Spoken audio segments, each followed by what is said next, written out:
Ray. What do you want to do tonight? The same thing we do every night, Pinky. Try to take over the world. All right, yo, let's get into it. Try to take over the world. Speech and freedom Try to take over the world. And greatest chaplain in the world, Mr. Lance Try O'Neill. to take over the world.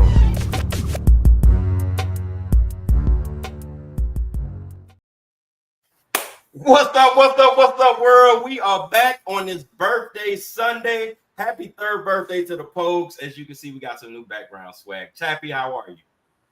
I'm doing well. I am here. And if you guys haven't noticed, we have the esteemed Mr. Gregg Easterbrook here with us once again to celebrate our third birthday. How are you, Mr. Easterbrook? I'm doing fine, KJ. It has been a while. We are going to jump right into it today, ladies and gentlemen, because we were having an amazing conversation off stage. So we were talking about the 2020 election between Trump and Biden, and we had a wrinkle that we wanted to present. And the wrinkle was Biden was on the ropes in the primaries, and had it not been for the representative in South Carolina, whose name escapes me, and I don't know why, because he's my wife's favorite. James Clyburn. Clyburn. Had it not been for Clyburn saving Biden's butt, I don't know if Biden would have survived another race. So the question now we were talking about was where does Bernie fit in that situation? And had he won the primary, would he have won a potential race against Trump? Go ahead, guys. Your thoughts. It would have been fascinating because you would have had left-wing populism, that's hard to say, versus right-wing populism. And that's not a matchup we've seen in American politics at the national level anyway. But I'll tell you what happened in 2020 and Biden suddenly going from his tail between his legs to the clear favorite for the nomination is the Democratic Party was in a panic, not that Bernie would lose, but that Bernie would win. Because Bernie threatened the Democratic power broker base. He would have yanked the rug out from under them. They would have rather lost with Biden or anybody else than to have Bernie win and go to the Democratic Party's power brokers and say, okay, you can all go home. You're all out of here now. Your sweetheart deals and your taxpayer-funded summer homes are over. And they were panicked about it. Yeah, it's a Trump version of on the left. I think that's why so many GOP were so against Trump as well. I mean, I left the GOP when Trump was nominated in 2015 because I was worried about the same thing a lot of people were, and then I voted for him in 2020 because he was 3 for 3 on Supreme Court justices, which is my one thing I vote on. And so I think Bernie, Greg, you make a great point that being the populist, I don't see Bernie going towards the middle, and we know Trump isn't going to move from whatever we want to call it, Trumpism. So yeah, I do think Trump wins in that situation simply because Bernie doesn't big tent it enough. I think because he is such a leftist that in 2020, where we're starting to see kind of now the polling is a little bit more, people are more willing to accept some of the leftist, what is leftist ideas under progressivism. I don't think that in 2020 we were at that point where they would. And in America, progressive, it's all relabeling. It's words, right? It used to be liberal, and now it's progressive and leftist. But now liberal and leftist are not the same thing like they used to be 50 years ago. And so it would have been really interesting. I think the media, of course, would have fell in line right behind Bernie, like good little media do.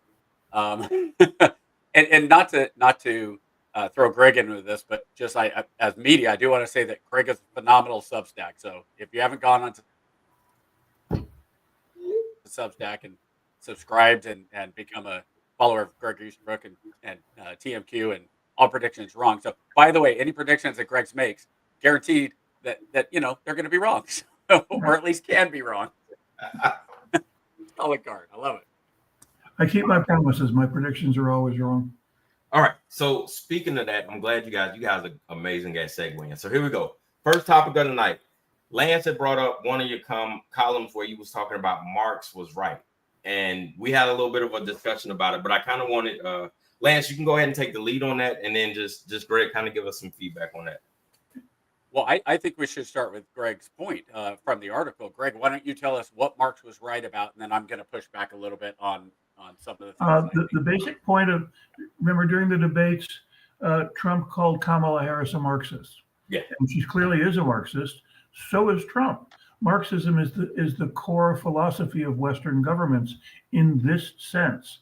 If you look at the Communist Manifesto from 1848, 9 of the 10 planks of the Communist Manifesto have been adopted by the United States and the European Union.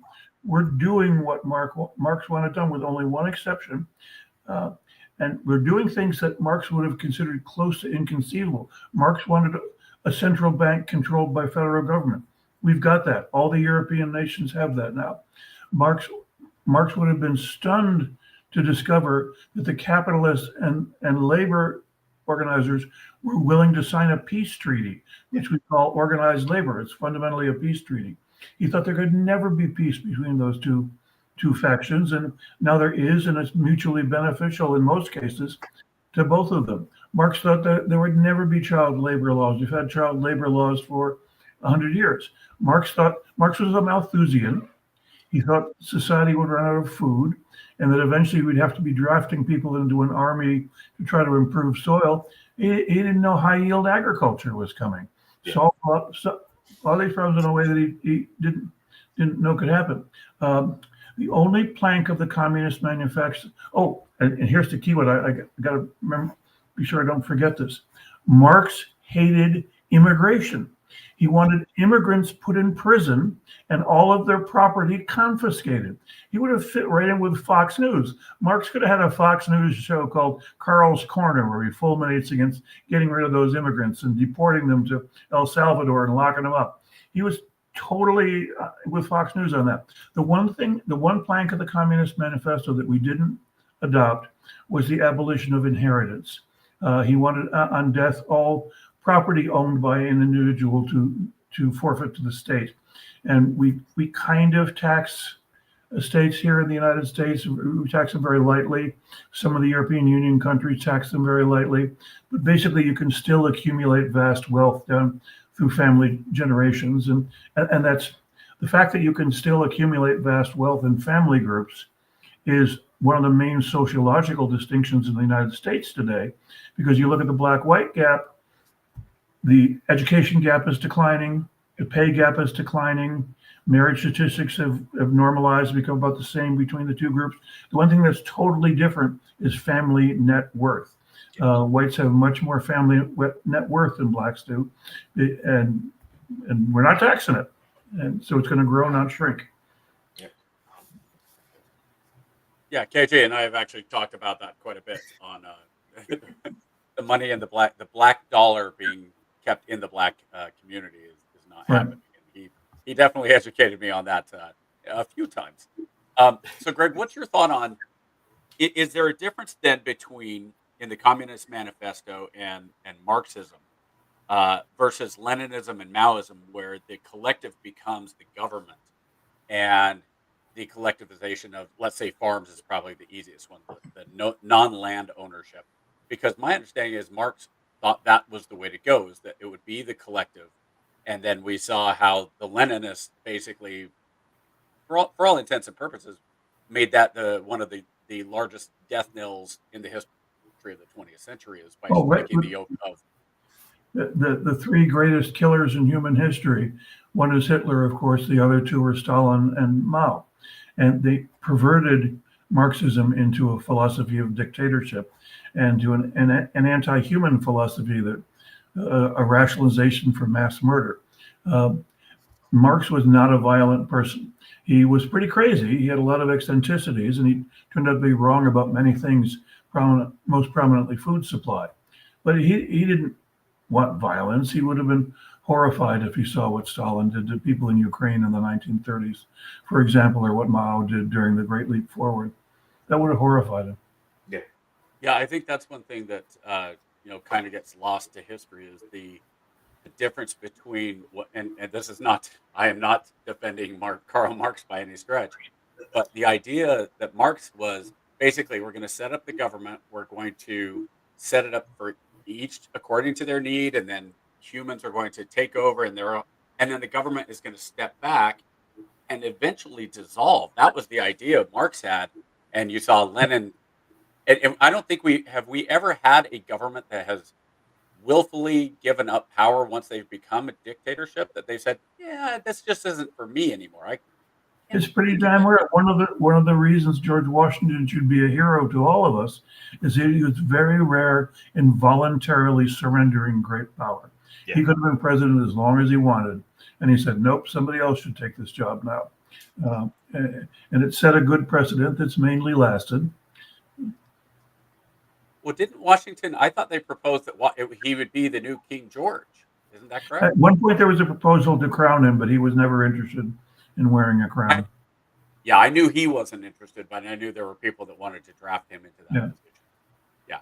So, yeah, with Marxism, I think that's part of the problem is when you go into the philosophy of how things are versus how they actually are practiced. And to keep it a little more modern, that was one of the biggest critiques that you saw in the Obama administration from the right is, hey, we have all these college professors, we have these people that are based in philosophy and theory, and they've never done this before. And so anytime things went wrong, it was an easy C. They don't know what they're talking about. Meanwhile, currently we have people that have experience that maybe not enough experience that seem to be shooting themselves in the foot every so often. Experience is such a very loose word, but not for respect, out of respect of our guests, I will not belabor that point. You know how I feel about that. But anyway, next topic: how's your citizens and your judges? So, Greg, my esteemed co-host don't like when I use the F word when I talk about this regime, right? But when you start to take away journalistic rights, when you start to lock up, citizens and hide them away in offshore prisons, and then now you start to lock up judges, it's starting to look real effy to me. And my co-host does not agree with me. So what are your thoughts in regards to the way the administration is behaving? I call it fascism light because we're not fully there. And my co-host says, well, because it's not traditional fascism, we're not there. And I'm like, well, yeah, they did it wrong the first time. So everybody learns from mistakes. That's why they're evolving and making it better. But what are your thoughts? I'm curious to hear. I'm all in for deporting convicted criminals. Yeah, absolutely. Convicted of something, you should be deported. It's certainly possible that you can deport people who have entered this country illegally. Barack Obama deported almost 1 million illegal immigrants. It's a big change in the Democratic Party that now they love illegal immigrants. They didn't used to. If you break our laws to enter the country, you got no complaint if you're deported. Absolutely. But if you've got some kind of normalized status here, people with green cards or who are married to American citizens or who have received some kind of refugee status, they have to receive due process before anything happens to them. And if you can take away due process from disfavored people, how long until you take it away from the majority too? Yeah. I think my argument is that you can't use the exception for the norm. Right, so we're talking about the Maryland man. I know that's how he's been labeled. That's what he's become the cause du jour. But then you have the Maryland senator who he gets in. He has all the people behind him. He says, and his wife's here, and his wife was over here. He didn't know who the wife was. So then It's like, okay, how sincere are you really? Yes, you might turn the wrong way, and I'm not saying there shouldn't be due process. I've never said that. But my whole thing is, if you're here as a guest of the United States government, at any point the United States government can say you're not welcome here anymore if there's a cause, for any real cause. People get mad at what's going on in Colombia and some of the Ivy League schools, those that are supporting the Palestinians. I remember not too long ago when if you were supporting a terrorist organization, you could get kicked out of the country because you were supporting a terrorist organization. And the last time I checked, Hamas is still labeled as a terrorist organization.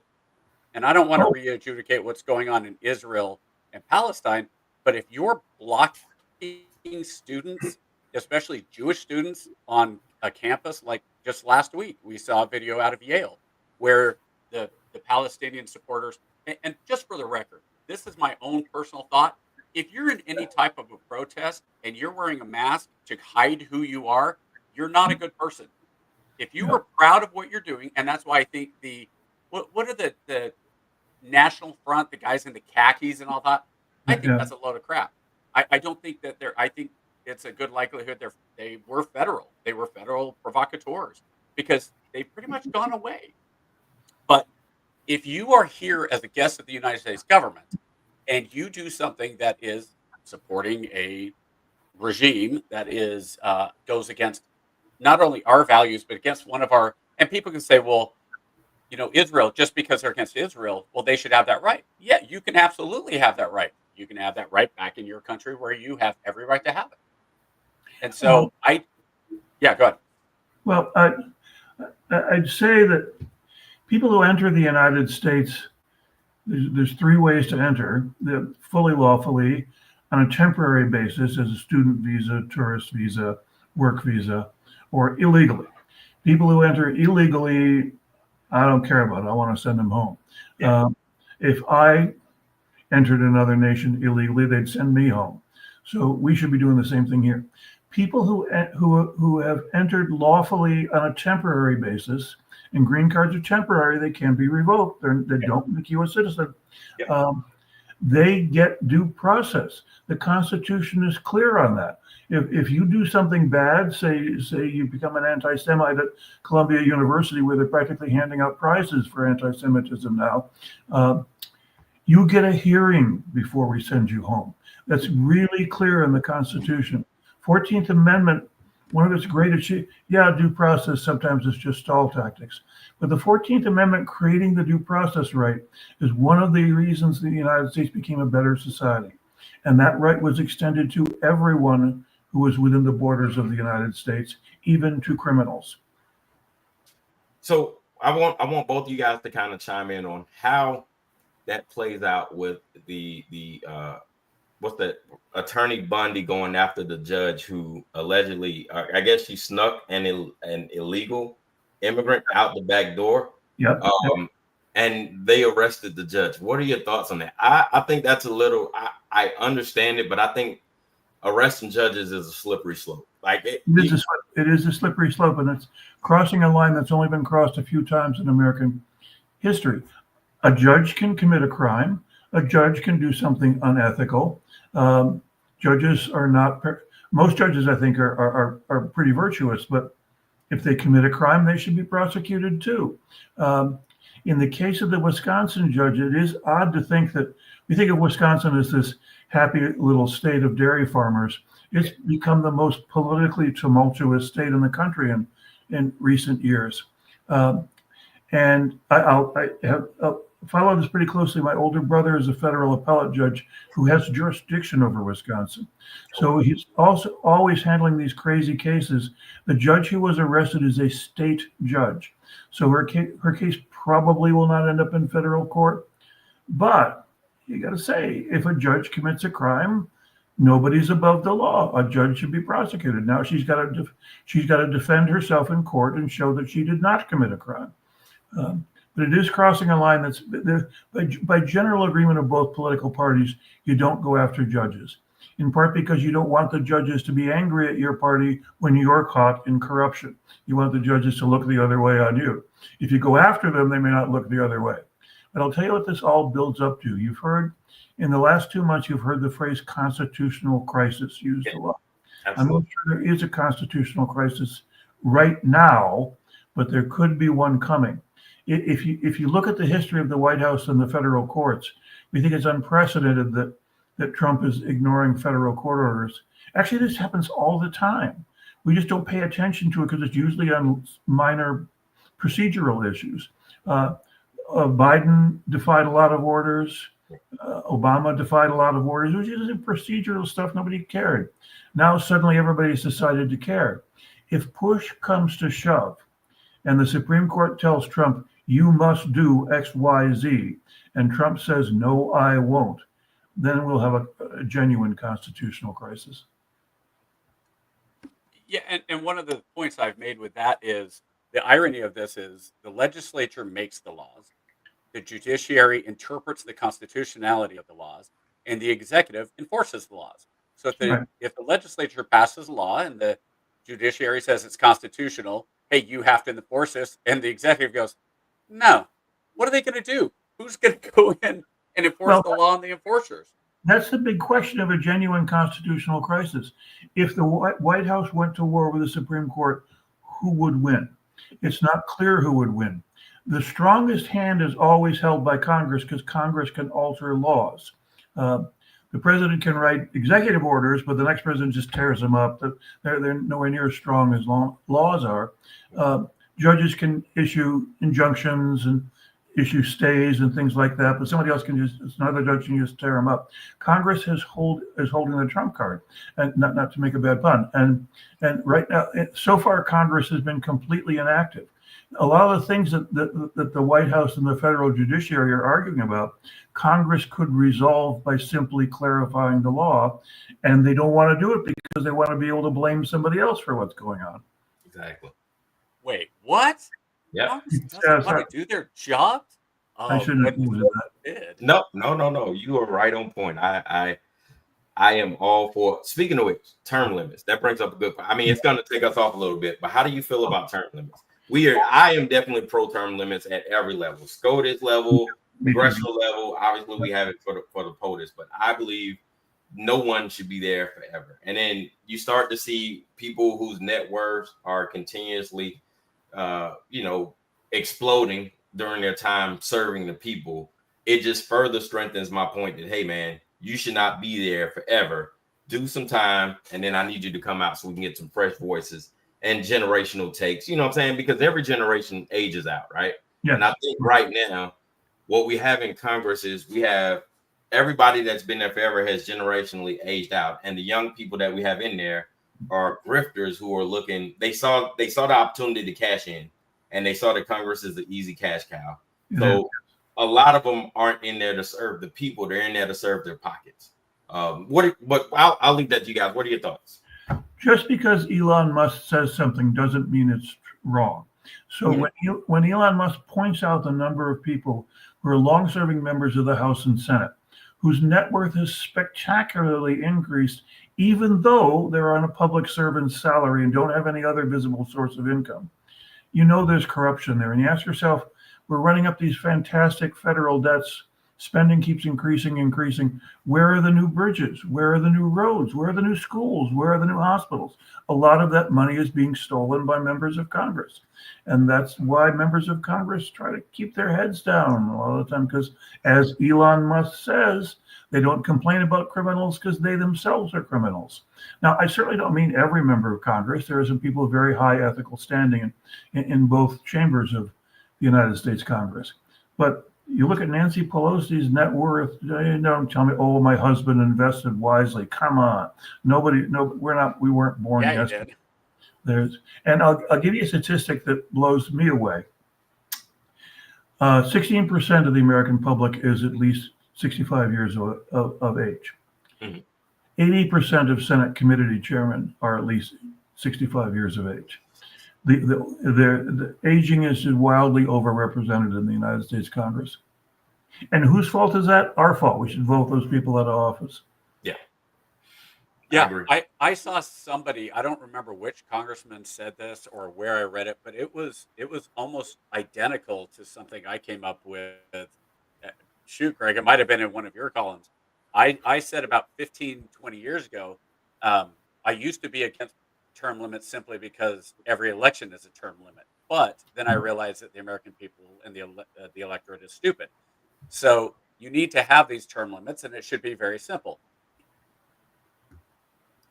In the House, it should be 6 years. In the White House, 8 years. In the Senate, 12 years. And SCOTUS should be 18 years, and they should be slotted in, one every 2 years. So it doesn't matter who it is. The third person in the Supreme Court is after 6 years. And let's say that person passes away with still 6 years. Well, the nomination goes forward, and that person gets slotted in right there to number 3. So after 3 years, they're out. And that way it's constantly going through. I think that would solve so many of the problems with the oh, well, this person's a Democrat nominee, this one's a Republican nominee, and the turnover, because right now the money that's involved in the elections as well is just for a pun, it's criminal. But literally, I think it's criminal as well. But not just the dark money, but even Yeah, the it's forward really money that, criminal. Yeah, yeah. yeah. And Because you find, if I wanted to run for Congress, I simply couldn't. I don't have the money. I would have to have somebody immediately come in and say, okay, you're in Georgia, the Georgia 10th. I think I'm in the 10th district. We calculate you're going to need somewhere around $2 to $2.5 million. Well, great. Who's going to give me $2.5 million? And then the other side of it that blows me away, I don't know how many people know this. Let's say somebody came in and said, okay, we're going to back you for $2.5 million. And I say, great, I'm going to go run. And then I spend up, let's say I spend $50,000. You know what happens to the rest of the money? I get to keep it. and No and laws when against you and Lance, when you get elected, and I'm sure you'll get elected, you're gonna win handily. When you get elected, if you're like most current members of Congress, your first day in office, what do you start doing? Fundraising for yourself. You're not going down to campaigning, listen to the absolutely. debates. You're not studying the issues. You're fundraising, fundraising, fundraising. Yeah, KJ and I have brought up there's a movie Eddie Murphy called The Distinguished Gentleman, where he ran because he had the same name as the representative who had died, and so Eddie Murphy, it's one of KJ's favorite movies. So that's the type of stuff that happens, and Eddie Murphy wins the election in that movie just based off of name recognition. That again, that tells you the stupidity of people. If I'm Oh, willing to, if I go in and I say I'm going to vote for now again. As a conservative, I'm not a Republican. I am a conservative. I am not voting for Mitch McConnell year after year after year. Now, people might not like, let's say, Mike Lee. I like Mike Lee. He's a conservative. I see what he does. People don't like it because he is a conservative. Fine, cool. But I do. And that's how I'm going to vote. But once he starts going against what I think are my best interests as a constituent, I'm not voting for him anymore. Well, and I'm not in Utah anymore, so I'm not going to vote for him that way either. cool. But Okay. it's ridiculous. Okay. All right. We got to keep the ball moving, gentlemen. We can definitely have an entire episode on that, because that is We very have. yeah. So here we go. Journalism in crisis. So recently we saw an Atlantic a senior editor from the Atlantic, good Lord, resign, and then also Jake Tapper in his book on Biden on how he revealed all these secrets, but was astoundingly quiet during the administration. Some of it sounded extremely damning to the president, like falling asleep in meetings and that sort of thing. I guess the question would be, if you knew that information beforehand, don't you think as a journalist, or how do you feel as a journalist having a responsibility to put that information out in the best interest of people? Because if my president is falling asleep in meetings and is clearly deteriorating, but the message isn't getting out there, I think I deserve to know as a voter. That's going to affect the way I vote. What do you guys think? Well, I think mainstream journalism is mainly left wing, not entirely, of course. There's the Wall Street Journal and Fox News. Mainstream journalism is mainly on the left. Performed astonishingly poorly in the last, really for a decade. They performed poorly with the Russia collusion hoax against Trump in 2017. In retrospect, it was totally a hoax. And I think a lot of the big news organizations always knew it was a hoax, and they pretended that it wasn't. They performed incredibly poorly with on the key story of the relationship between China and the outbreak of COVID. The two factors to that: the relationship of China and the fact that the United States government was funding the experiments in China. They pretended all that stuff didn't exist. They pretended Hunter's laptop didn't exist and tried to retaliate against the New York Post.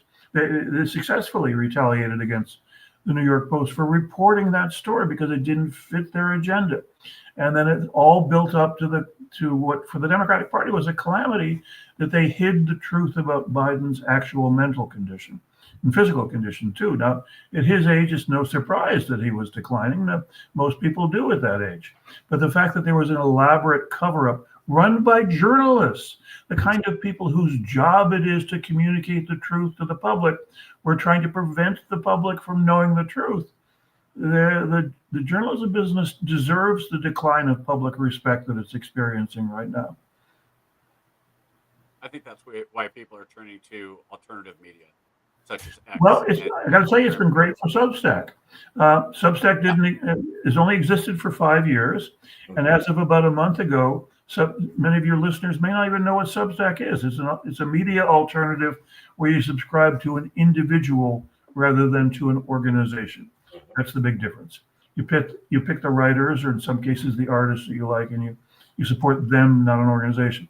But as of a month ago, Substack has more paid subscribers than the New York Times and the Washington Post combined. And it's not a big corporation.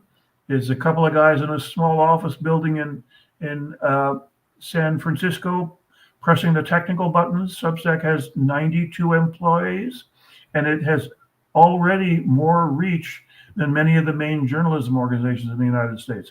And it's not the only alternative organization, but it's one that's, I think, pretty well balanced and pretty factual.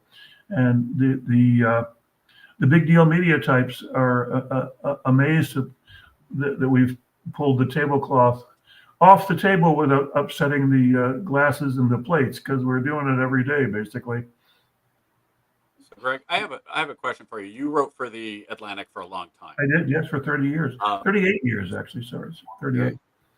So the current editor-in-chief, Jeffrey Goldberg, accidentally gets put onto a chat. Now, we're not going to go into the legality of the chat itself. We're staying away from that. But he knew he was mistakenly put on a Signal group because he had the same initials as an administrative, somebody in the administrative. So Right. he knew he didn't belong in that.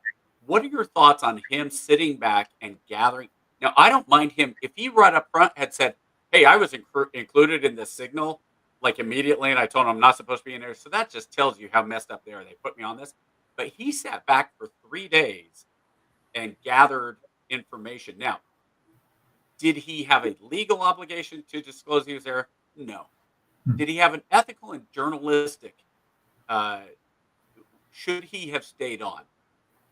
Well, I'd answer this way, and I'm someone who's disagreed with Jeff about many things. I don't like the direction that he's taken the Atlantic in. I don't like some of the opinions he's expressed. I think he handled himself properly in this case. His explanation, and I take him at his word, was that he first started getting this chat stuff. He didn't believe it was real. He thought he was being spoofed by somebody. If you or I started getting chats from the National Security Advisor, would we believe that it was real? It's some high school kid messing with me. Only when the bombs went off in Yemen did he say, "Holy shit, this is real." And 24 hours later, he disclosed everything. I think he handled himself just about right. Yeah, so he wasn't the son of an NFL coach who was No, calls to a prospective quarterback. There's definitely nothing NFL about Jeff Goldberg. So, and what are your thoughts on the handling of the administration in the press pool, with being able to like kicking out the AP? I understand you can have disagreements with news outlets, right? But I'm also a fan of free journalism. Like, just because I disagree with you and I know you're going to put out a hit piece, I don't think it's right to restrict access. That's just my own personal opinion. What are you guys' thoughts? Well, I don't like the fact that the Trumpsters are so hostile to the press, but I think that's their choice to make. Everybody knows that they're hostile to the press. I think it's healthy for the press to be intensely scrutinized. There's no right to sit in the White House press room. Each administration gets to pick who they admit. And traditionally, the administrations of both parties have admitted the primary power brokers. But if the Trump people want to admit independent web-based journalists, that's their choice to make. I think they've got to balance it by making sure there's always somebody from the press pool, whether Associated Press or Washington Post. The press pool has always got to have a representative near the president. That's just for democracy to function properly.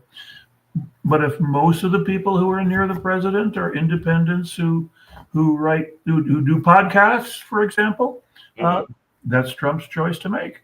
And if President Ocasio-Cortez is sworn in 2029, she will get to choose who gets to be close to her. I don't have any problem with that. And that's kind of where my argument has been, is that you don't have a right to be in the White House press room. Otherwise, where's my press pass?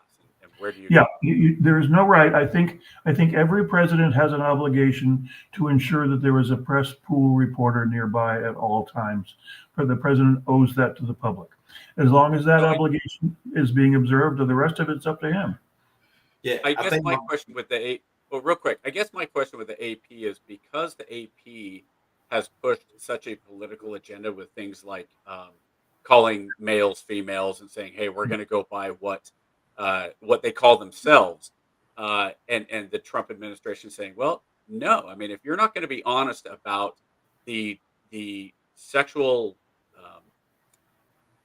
I don't even know how we're doing it nowadays. It's not gender. It's not, whatever the anatomical uh, genitalia somebody has.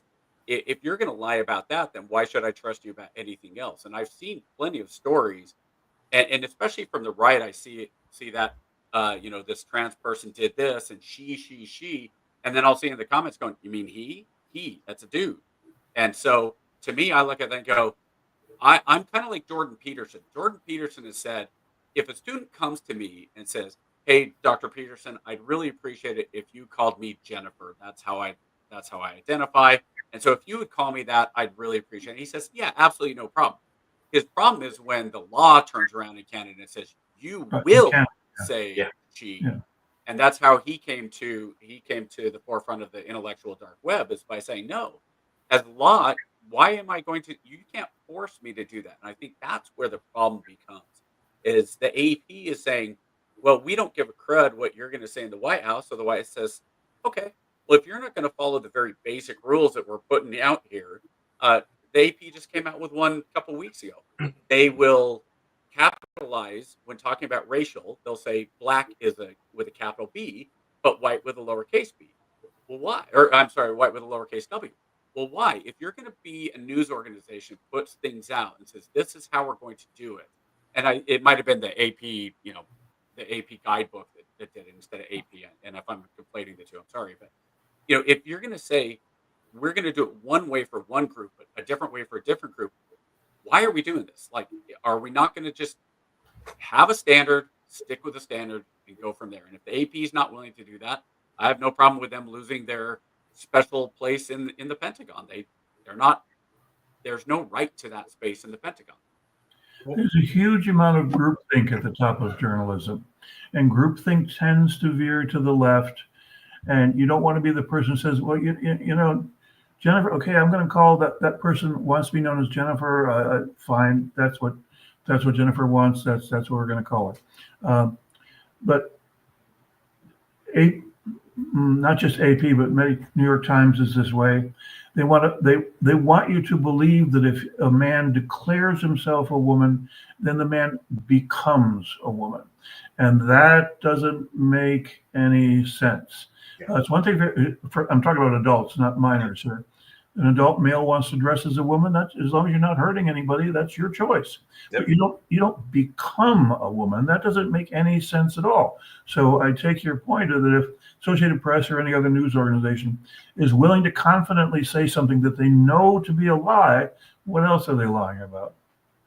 I agree. The only thing I have an issue with is the vetting process. The Trump press pool has been caught several times with Russian state-sanctioned reporters inside of their press point. Just recently, the influencer who was literally paid to put out pro-Russia propaganda was granted access to the presidency. And then the incident before that, you literally had a Russian state media reporter sitting right beside the press secretary. I don't have an issue with who you let in there, but there has to be a vetting process. We can't allow. Why? What do you Here's mean? why I say why. Here's why I say why. If Al Jazeera sends a reporter, should we not allow the Al Jazeera because Al Jazeera is clearly antagonistic towards the United States, but we shouldn't let them in? There was a period where the State Department was encouraging people in Washington to cooperate with Al Jazeera because they felt that Al Jazeera was making a legitimate attempt to present the American point of view. I was at the Brookings Institution for some time, and our press guidance from Brookings said whenever Al Jazeera calls, treat them with respect and answer their questions because we think they're trying to be a responsible news organization. And we all said fine. Now I think since October of 27 that's changed, but until it changed, I didn't have any problem working with Al Jazeera. And I'll tell you my knowledge of how the vetting works. I never held a White House press pass, so I don't know how that vetting works. But for 30 years, I held the United States Congress press pass. There's a thing called the periodical press gallery in the Senate where you have to go to apply for that pass. It was pretty damn rigorous. I had to disclose a lot about my personal life in order for them to issue me a press pass. If I had been up to anything, they would have figured it out. So the same level of scrutiny should apply to anybody who's getting a White House press pass. That's all I got. I completely agree. All right, Greg, we got you for a couple of minutes left, so we're gonna do a rapid fire. Okay. What are your grades for the first 100 days? I think we're a little past 100 days now of the administration. What are your thoughts, your grades, and where do you see this administration going? I like the fact that Trump is going after the deadwood in Washington and the entrenched assumptions about, just because we've always spent on this program, therefore we should spend even more on this program. I like the fact that he's doing that. I think he's shooting from the hip way too much. And we're seeing him, especially with tariffs. Tariffs are a terrible idea. There's like 11 economists in the entire world who want more tariffs. Tariffs have always harmed both countries, and they're harming both countries here. He's got to pull back from it. He shot from the hip way too much with tariffs. Otherwise, I like the fact that he's streamlining government. I like the fact that he's I don't like the fact no one individual you want to see laid off, but you know the theory of management consulting that any organization can take a 5% staff cut. Any organization will be improved by a 10% staff cut. It's when you exceed 20% that you start to damage the organization. So if he gets, like the State Department now is talking about a 15% cut, that's tampering with the area where you damage the organization instead of helping it. So he's shot from the hip too much. He's got to pull back. But I like the fact that he's been aggressive. That Washington is designed to resist change on almost every level. And change is sometimes healthy. Real quick with tariffs. If the point of the tariffs with China specifically are to try to force China to be an honest broker, is it worth at least the attempt, even if it hurts in the short term? Yeah, if there's a plan, if he's not just doing whatever pops into his head, if the plan is to get China to bargain seriously for true free trade between the United States and China, then that'll be a huge success and everybody will be really happy about it. Is that really the plan? I don't know. I think they're calling it 5D chess now. The supporters are saying he's playing 5D chess. Mr. Easterbrook, as always, man, it is an absolute pleasure and an honor to have you on the show. We wanted to cap you at 45 minutes, so we are right at that 43:30 time frame. So thank you so very much for. Hey, Jay, you got to mention the name of my Substack. It's called All Predictions Wrong. Absolutely, please do. Anything you want. I was just going to say, anything you want to promote, you got the last minute. It's all yours, good brother. Well, I urge people to look for my last name on Substack. It's a quirky Substack. Half of what I publish is public policy and actually theology commentary. I'm big on the latter. The other half is football. Many of your audience would know the name Tuesday Morning Quarterback. Tuesday Morning Quarterback is back, and it's on Substack. And right now, the football isn't being played, but it was once the season starts, it'll be every Tuesday on Substack again. And it's a quirky product, but a lot more people than I ever thought are paying for it. So it's going pretty well. You're going to have a post-draft TMQ, correct? On Tuesday, yeah. I'm finishing it right now. I'm looking forward to it. I can't wait to see what you think about, or what you say about Sanders, because you didn't draft him in your mock draft. I didn't draft any real players in my mock draft. They were all made up. I know. I like Sanders as a college player. He's going to be a success in the NFL. And I think he's the first example of a reverse Nepo baby. He was penalized for having a famous father. If he would, if his instead of being Shader Sanders, if his name was Sam Johnson, he would have gone in the first round. I agree. I think we can As let it as at a that. BYU fan who watched BYU defense absolutely destroy Colorado, I had my doubts. So we'll see who's right in 5 years. Okay, we will. All right, Mr. Easterbrook, thank you so very much for hanging out with us, man. Absolutely. Thank you, guys. All right, till next time, brother. Thank you. Okay. Bye-bye. All right, here we go. We're gonna keep going though, just in case anybody's worrying. Like we're only going. We are rocking and We rolling. were Yeah, just letting Greg go after 45. Hey, that is KJ. right. Oh, Yep. Let me see. there we go. I was gonna say. There we go. Oh, I All like right, that. There we There go. we go. All right. So Lighten now up. we had to open it up. So we got 45 minutes. I want to talk to you because it has been a while, and I have to talk to you about my favorite, I guess. What is it called? Administrative pick. The Secretary of Defense of the United States. Oh, who cannot seem to keep his antics out of the news cycle. What are your thoughts? I know initially when we first heard about his pick, I was like, hey man, the guy's not ready. And then so far, he is acting like a captain who's never been in command. I mean, his nose is he's focused on enlisted stuff, worried about the fitness of the troops, worrying about uniform, stuff like that. That's not a commander's responsibility. And he's getting his hand slapped too much for this signal. But every week it seems is another incident with signal. This last week was he had a gray line ran to his computer in the Pentagon because the cell signal was shoddy. I don't know if he's gonna survive the entire term because Trump doesn't like chaos. Trump does not like messiness, right? like blowback. Yeah, Doesn't like blowback. And Hegseth just cannot see. Everyone else kind of rolls with the flow, and they have their hiccups here and there, but Hegseth he's that one friend that you always have to be like, hey, I'm going out with so and so, and your wife kind of gives you that look like, are you okay? You know what I mean? He just gives me frat boy mentality for a 50-year-old, and that's not. I don't mean that as a compliment. Few thoughts on him. Now, I am not as focused on him as you are. So I honestly, if you say he did something, I'm not going to say, oh, what? He didn't? I don't know. I will say this.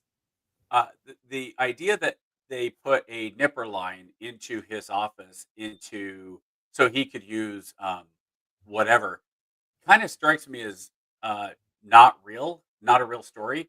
I was stationed at the NSA as a chaplain with an intel unit for 3 years. Now, before that, if you don't know my background, I was an intel analyst for 10 years before that. I've had a TSSCI since about 2000. Well, I first applied in 2005 when I switched over, so I think it was originally granted in like 2006 or something. So I don't want to misrepresent, but during that time as an intel analyst, I saw one piece of live TSSCI. That's it, one piece. I was at the Air National Guard in Alabama during drill. They had a drone footage going. I was like, oh, look. Oh, it says top secret SCI up there. Oh, that's real top secret stuff. Ooh. I mean, it was nothing. It was a drone footage from, 3,000 feet up, just circling some little outpost in Afghanistan. So it didn't really mean anything. And then as a chaplain, when I finally got onto the NSA side, I walked in and I go to my desk and I'm like, all right, here's your nipper computer. Here's your TSSCI computer, your top secret computer. Here's how you switch it. I went, what do you mean? What? Like I literally can click a button, log in, and put Iran, and it will say, here's the search. And I probably should have learned how to manipulate the search engine better than I did, but I could see stuff right off the bat. Here's TSSCI stuff, no foreign, and all these different things. It's like, oh wow, I lived in Taiwan for 2 years. Like, what's Taiwan and China and some of these things. But I did have the nipper line right there. So I don't think that that's the case, that he didn't have a nipper line in his office. I have a hard time believing that. That would be like somebody saying, "Hey, he had a satellite dish put onto the Pentagon so he could watch Fox News." No. All those guys have TVs in Right. their The issue isn't that he had a gray line. The issue is he had the gray line put on his computer to type on Signal and then text his mother top secret plans. Like he for whatever reason he could not grasp the concept of who needs to know, right? So That- far he's right. Well, that so far we can have a good yes. Yeah, he's tried to get his wife a secret clearance. And then now it comes out that he's texting his mother. Like his brother has some kind of leeway because he is a director of like he's in the Department of Homeland Security. So Oh, is he? yeah, so to text him on to text top secret information on Signal is a no-go, first and foremost. But Sure. when you're talking to your brother who is also in the intel, intel adjacent, all right, cool. But the problem I have is when you're texting your mother and your sister and your cousin, people who have absolutely no business with this information, and you cannot seem to stop it. So the first time I'm like, okay, cool. Signal gate on the plane, whatever. I got it. He put in the wrong guy. Then it's like, yo, now you're texting your wife and your brother. That wasn't Hegseth though. That was somebody else who set up the wrong one. Yeah, somebody set it up, but it was Hegseth who was doing the texting of the top secret plan. So I think. Well, that hold on. Yeah, So let me finish. So that first one, all right, cool. I got it. Accidents happen. He thought the line was secure because somebody else set it up. Cool. But then you find out that he's now had a separate Signal chat after the fact with his brother and his wife, who has absolutely no security clearance. She doesn't even have a role in government. And you're like, all right, SecDef, you really got to chill out, bro. What's the problem? And then a week after that, you find out he's texting his mother top secret info. Like, what the hell, man? I think you have a better argument with the texting his mom, who does not have a clearance and doesn't have need to know, than some of the others. And the reason I say that is you should have known better. I get that part, right? The argument is, well, if we're talking about this stuff, it's not it's not top secret until it is, and who classifies it, all that stuff, right? So, if the question becomes who authorized Signal, apparently that was the Biden administration that said you can use Signal to have these cross conversations within the government, right? And there's definitely a should have known, like, hey, that's what spillage is by taking and everybody that's in government, everybody that deals with classified materials has to take these classes. Now, to be fair, a lot of people go click, click, click through the classes. I would hope that somebody in his staff, who's the S2 guy, is going into him saying, hey, look, we need to really have a real desk side conversation about this stuff. I do wonder, and again, this is not justifying. I don't know.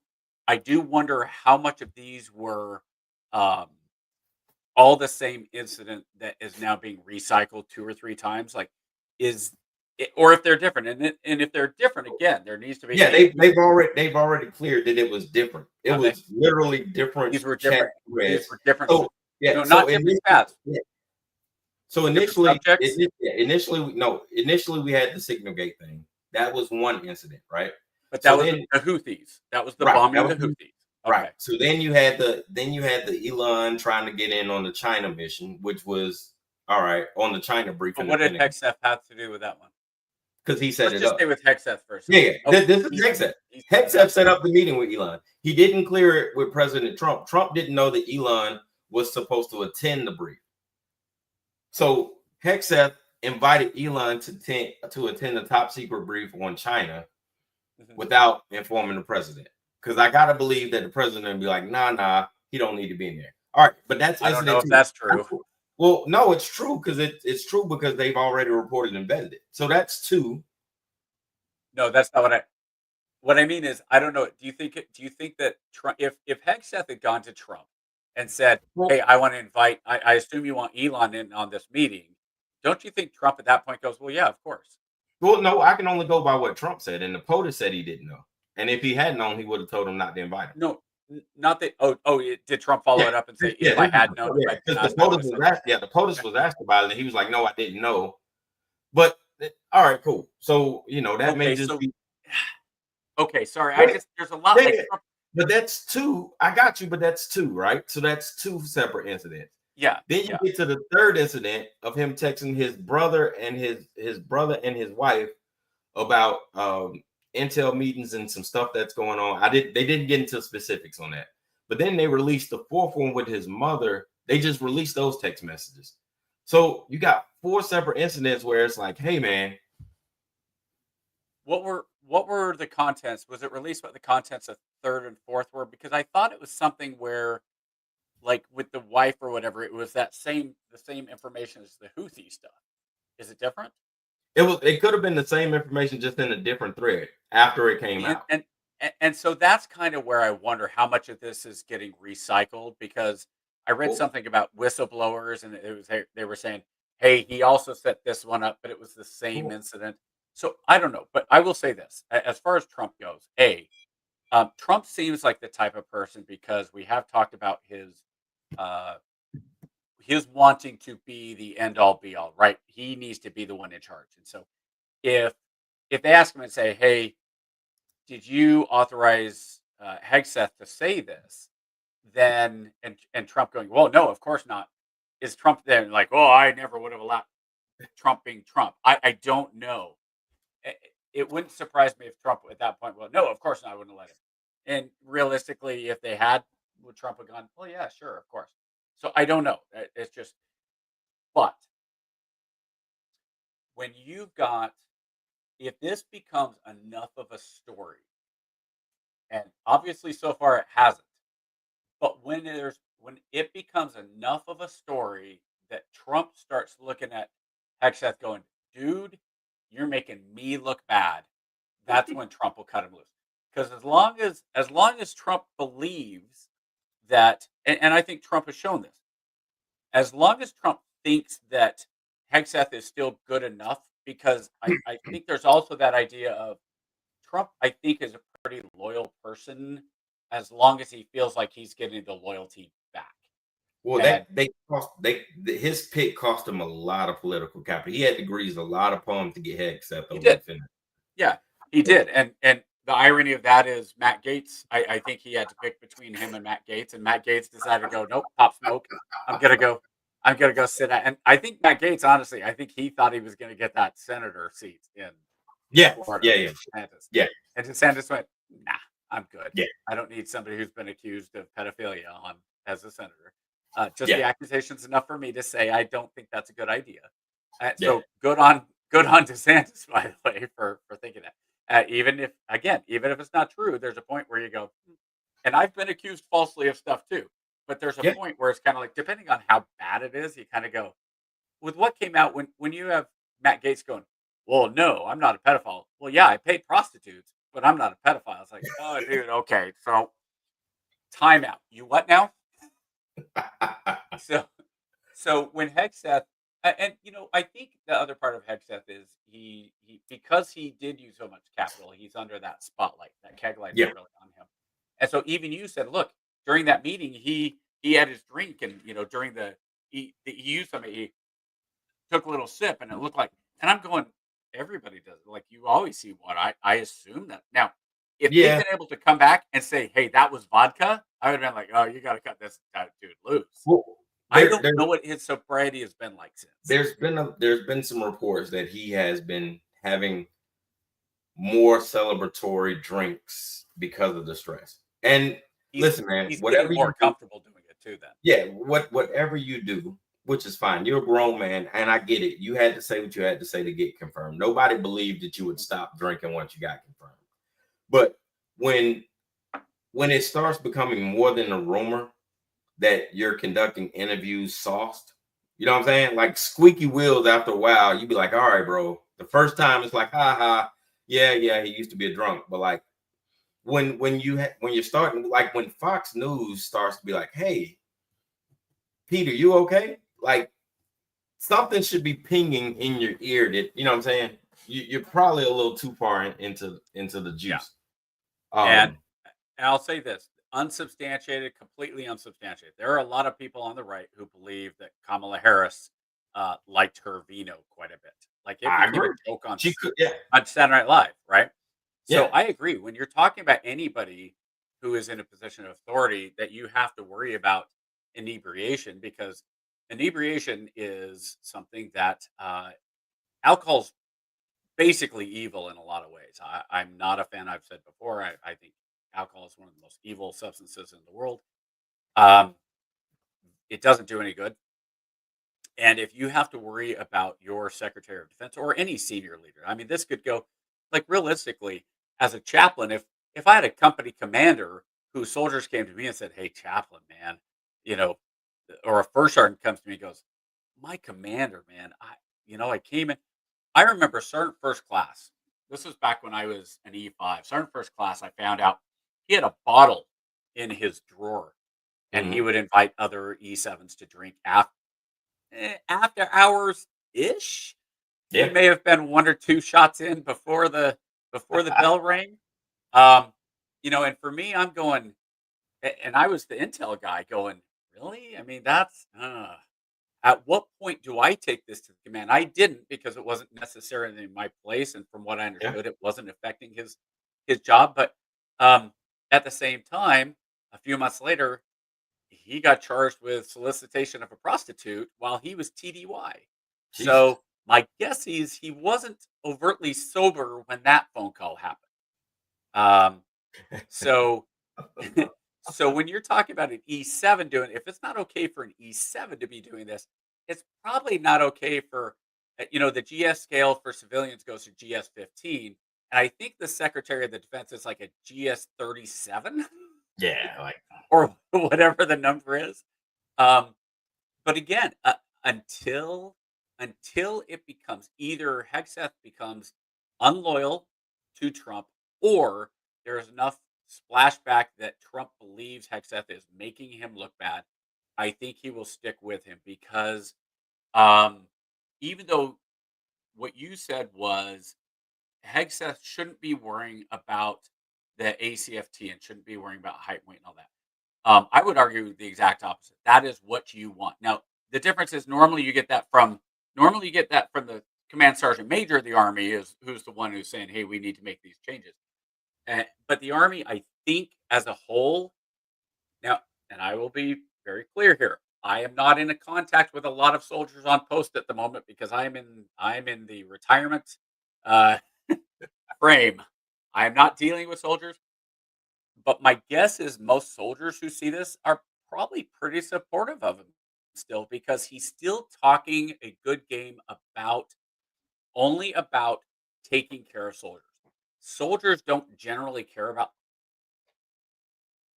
the politics of things. They want to look up and say, they want to see somebody going, "We need to take care of the soldiers." Now, they also don't really recognize a lot of times when that leader who is saying that is at the same time saying, turn around and stabbing him in the back before they kick him out the door. So I don't know, but I think in general, I think soldiers probably like that he is yeah, trying to be no. the frat guy Yeah, buddy. no, But no, I don't no, think no. he's long for Yeah, the position. you're not in the threads, my brother. Let me tell you, as No, I someone don't do who, anything online. yeah, as someone who has his ear to the ground, they are very upset that they keep changing the APFT. That's not something a sec dev should want you. And again, that comes with experience. He hasn't served anything higher than company grade, so that's like you don't, No, he was field grade. you, He was field grade. no, he was Not much. acting field grade, and he was an acting Oh, field I thought grade. he And was a major. I thought he no, got no, major. he never got major. He was Oh, a captain in I a major slot. Yeah, so my I bad. mean, we gave the sergeant major VP pick shit for that, right? That's why I said my bad. That's what I'm saying. So as long as we keep it, as long as we keep it even.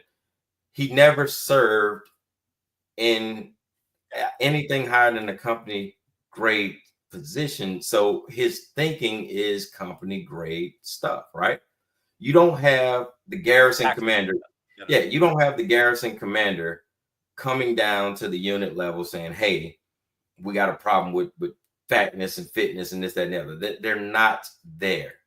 They're not there, Chappie. AJ, did we never have a battalion commander coming through the motor pool and saying, let me see exactly? But that's not what I said, though. That's not what I said. A battalion commander is supposed to care about the fitness of his troops because it directly impacts. Okay. But when you have the garrison commander, when you have the post commander coming to your unit, when you have a post commander coming to your unit saying, hey, we have a problem with fitness, you got a whole bunch of levels of commanders saying, hey, sir, we appreciate it, but check and Roger. I need you to go worry about the post, right?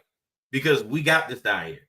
So when you have the Secretary of Defense, who is supposed to be on a strategic level coming down to the operational level, that's an issue. And it shows his inexperience and his inability to serve at that capacity.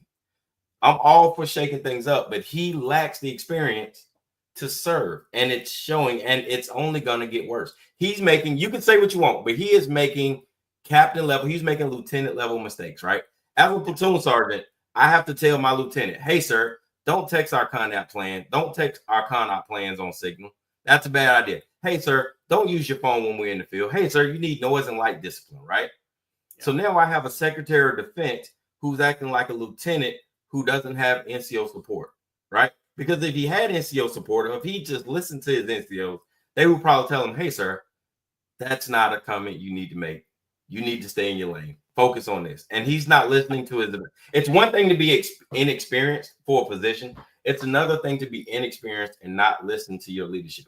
Every commander has a sergeant major for a reason, right? Yeah. They have a sergeant major for a reason. And right now, the SecDef is flying by the seat of his pants, and he's not taking wise counsel, and it's making everybody look bad. That's my point.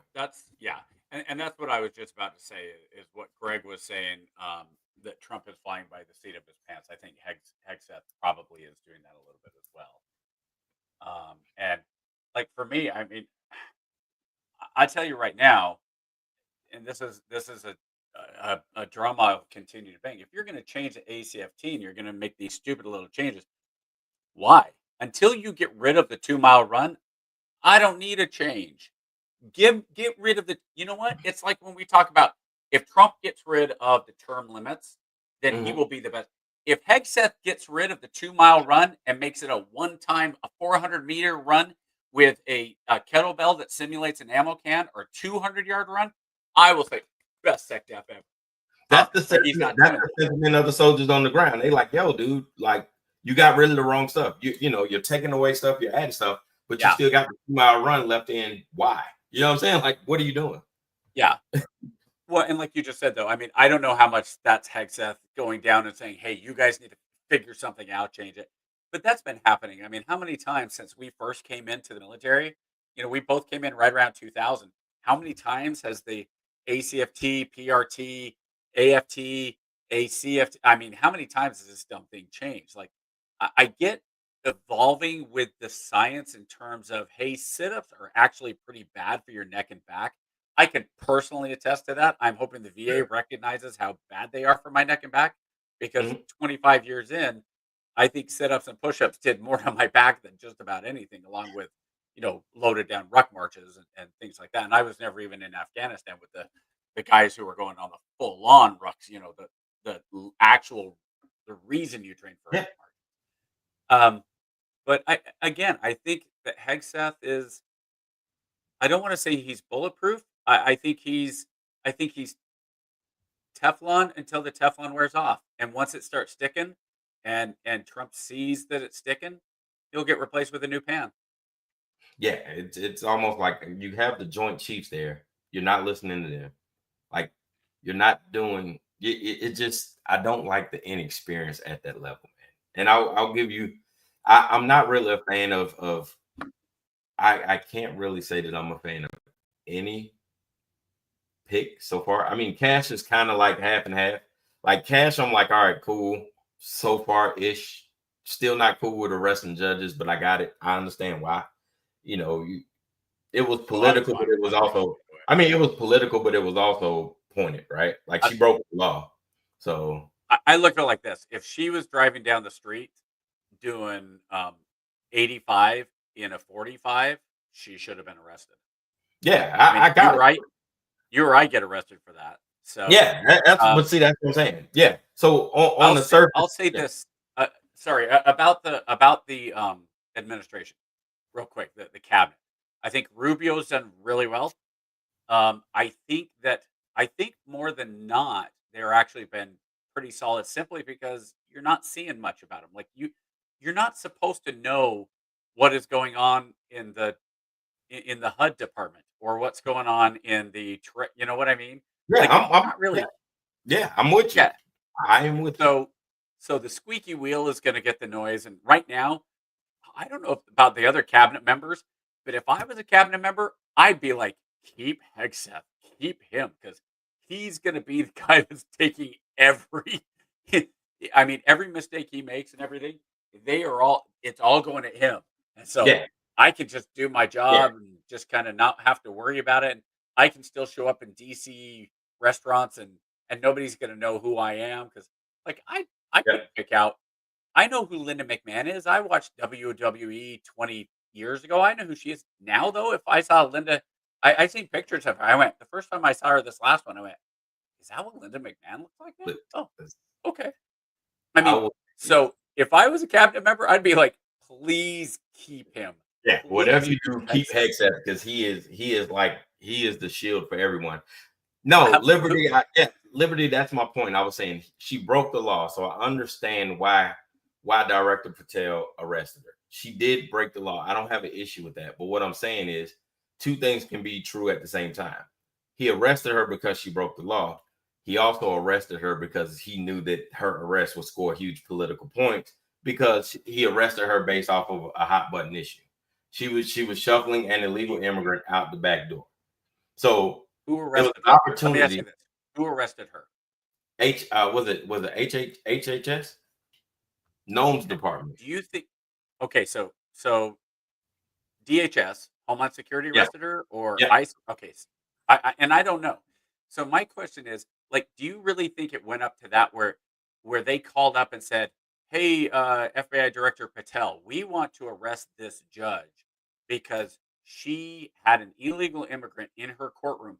She actively shuffled him through the courtroom, and on her way out, basically signed that he's innocent of all charges without, like, from what I read, even the prosecutors were like, "Wait, what now?" She was arrested by the FBI. Oh, she was arrested by the FBI. Okay. So but on the way out, she's getting shuffled through,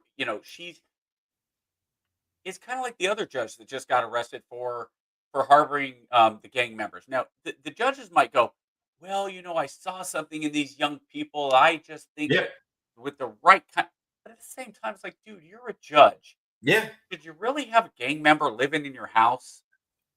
Uh, It's a bad like I look at said, the very least. that's what I'm saying. Like I said, I'm not against her being arrested, but again, I also understand that the opportunity of the FBI arresting a judge will score huge, major political points, and it'll look good in the cycle, right? It looks So good. It yeah, looks good in the news cycle, right? what I've read, and to your point, I'm going to support you on this point.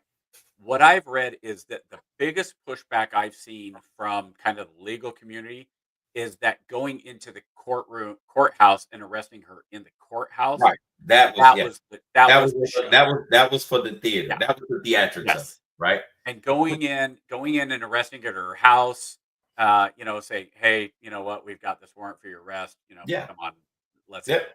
go." That probably, but like you just said, it's part of the show. And when you say one of the biggest hot button issues, and I don't think this is an understatement, Yeah. illegal immigration got Trump elected. Yeah. I think it was probably the number.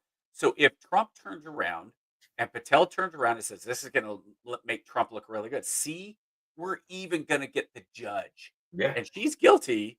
If Yeah. if you read that now, allegedly, but if you read what she did, if what the indictment says is true, I mean, holy crap. Um, but why, if you're Patel, why wouldn't you? You'd be like, "Yeah, hey, if we're gonna do this, let's make it look good." And so you can say it's not good. I don't think that's banana republic or fascist type stuff.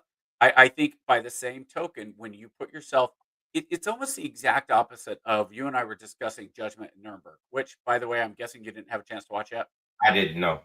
Okay. Life is You crazy. know, I think there is a difference between a judge who is actively going out of their way to break the law Yep. and a judge who kind of makes a bad decision. There was one in Utah a few weeks ago, a month or two ago, where it turned out that one of the judge and like the county prosecutors were sharing child porn with each other. You know, I'm not going to have a lot of sympathy for the FBI coming in and arresting either of those. Yep. You know, and if anything, I want them perp walked. Like there's a point where, yeah, these guys need their faces. They should be embarrassed. They should be shunned. They should go. If the charge is true, they should go to federal prison. Um, and I do think maybe it's a bit of a shot across the bow by the Trump administration saying, look, judges, if you're not going to follow the law, then you're going to pay the price, and we're going to make it blatantly. Uh, uh, Everybody's going to see it. This is not going to be, hey, we're just going to be quiet. So if you're going to do this stuff, especially when just last year, what was the phrase of Democrats? No one is above the law. Yeah. The ex-president is above he's not above the law. And now all of a sudden it's like, how dare you arrest a judge just because she broke the law? I mean, they should be giving her. It's like, wait, no. You don't get this both ways. And this goes back, I'm going to go old school. This goes back to the Harry Reid lessons on politicizing. If you change the rules and you set a new set of rules like Harry Reid did with the nuclear option of lowering how many votes needed to be done, or Harry Reid absolutely lying through his teeth about Mitt Romney and his taxes, when you do that, you don't then get to call foul later on when the other side does it. And so would I hope that the Republicans would be better than that? Of course. Do I think they are? They're in politics. No. Yep. They're gonna use everything. So none of this surprises me. I do think that as far as the optics go, I'm against you in terms of I think that there is much more. Yay, go get this evil judge. This not evil.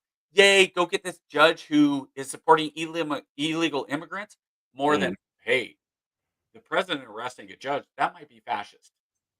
Now, again, it would be very different if you were going in and you were just arresting this judge because whoever it was, we don't like this judge because she was freeing these not detainees, these suspects who we think, the court had come on the docket, and instead of putting them in jail for the 5 to 10 years, 5 to 10 years we were expecting, she was consistently releasing them on their own recognizance, Well, And so coming in and arresting the judge for doing that, I think is very different than this lady snuck somebody out because she wanted to protect them when she knew ICE was coming to detain this suspect alleged of a felony. So yeah, I mean, and I get going all the way back. Thad was saying, hey, everybody due process, and I get that. And I think that it's tough because the Trump administration. I don't know who said when he was first deported, the Maryland man. Oh, he was accidentally deported. It shouldn't have. It shouldn't have happened. Okay, but the minute you say that, I don't think whoever said that had the authorization to say it because he never should have said it. Like, he shouldn't have said it, but it was true though. It might be true, sure. But you don't say it. Yeah, and the other problem is now becomes a problem. You guys, you and I have talked about this. Okay, this guy, first of all, the Maryland dad, he is only going to be brought back to America if El Salvador says we're going to let him go back. A, B, the El Salvador president has said nope, he's not coming back. But at the same time, he let the senator have drinks with him, and he didn't look like it didn't look like he was all the worse for wear. And I don't Well, mean to they've downplay the well, they've since transferred him from the max security prison right to a to a different one. a version of Club Med, which is Yes. good for him, I guess. I mean, all things considered, but So, and that's my point is that I think that you may have a situation where the El Salvador president starts to go, okay, well, I'm going to send him back because it's covering my bases, and Trump's going to be here. Maybe in this case, it would be better to send him back. And if he gets sent back, don't think that it's going to be sent back and he's going to be released immediately to his family. He's going to the first thing that happens, he hits the ground. I can write the script right now. They send him back. He's brought back on a military plane. He's taken from the military plane at Reagan or BWI or wherever the local Air Force they decide to land. He's put into a vehicle. He's driven over to the courthouse. The immigration judge is right there, ready to go with the file. Where's your lawyers? They're going to warn the lawyers. The lawyers are going to be there. They're going to say, okay, we're going to fast track this docket. So what have you had to say? They're going to do it in a day or two, and the judge is going to make a decision. And my guess is they're going to rescind the hold order that was issued in 2019, sure. and the judge is going to say, well, look, let's see your knuckles. Let's see if there's tattoos there. Let's see. Hey, is this a legitimate report that you abused your wife? Yeah, I find there probable cause to revoke your green card. Revoked. He's on a plane right back out. Sure. Now, you could have that. I think that's probably what happens if he's brought back. And then the Trump White House goes, see, we were just trying to save the American people. Yes, obviously we should have done this first. And it won't be Trump, of course. It'll be somebody Yeah, else. not a setup Yeah, at all. sorry. Hey, mea culpa. We should have done this but like, guys, look, he's obviously from El Salvador. We send him back to El Salvador. Now what El Salvador does. Okay, this is very different than in the old days. I think I've told you my Gitmo story about this, right? I had a I had a senior officer who was the investigator for when they in I was down in Guantanamo 0203, Mm. and around 04 there were some accusations that 04 or 05 there were some accusations that some soldiers had been flushing the Quran down the toilet. So he was the investigator, he was a former police officer. Um, and so he went down there. He was tagged to be the investigating officer. Went down. Sure enough, it came back completely unfounded because if you know the toilets down there, you couldn't have flushed a Quran. It's a circle. You would have had to rip it up, and it never happened, right? Mhm. And he was telling me about a story that while he was down there, one of the detainees had been authorized for release, and so okay, so because he was there and because of his what he was doing, they were like, "Hey, can you do the flight back? Can you be basically the OIC on the flight? Sure, just for Yep. custody." They fly out. He says, "We took him. We took him down not him, but the MPs. They took him down to the base of the stairs, handed him off. He signed or whatever, and they're walking back up the steps to the plane when the shot went off. Mm. So he was handed off to the government of an ally Yeah. who took this detainee who had been sent back, and instead of a trial, they did what they do. They don't believe in a lot of due process. You got this So process right there. yeah, that was the due process, was a bullet to the back of the head. And he went, I went up the stairs and we shut the door and we took off 5 minutes later. I mean, they didn't even spin down the engines. So it's a little bit different when this guy's taken. And I think that part of the argument you see from the right, and this is a meme, so take it for what it's worth. The number of deportations by George Bush was 2.5 million. By Obama was 3 million. By Biden was 1.5 million, and by Mhm. Trump has been 100,000. How many injunctions? 000. Trump has 5, and so what's changed? Like even in his first tour, his first presidency, you didn't see that. So that's where you start to see people worry about the politicalization as well by some of the judges. I have a hard time understanding, and I understand people say it's checks and balances.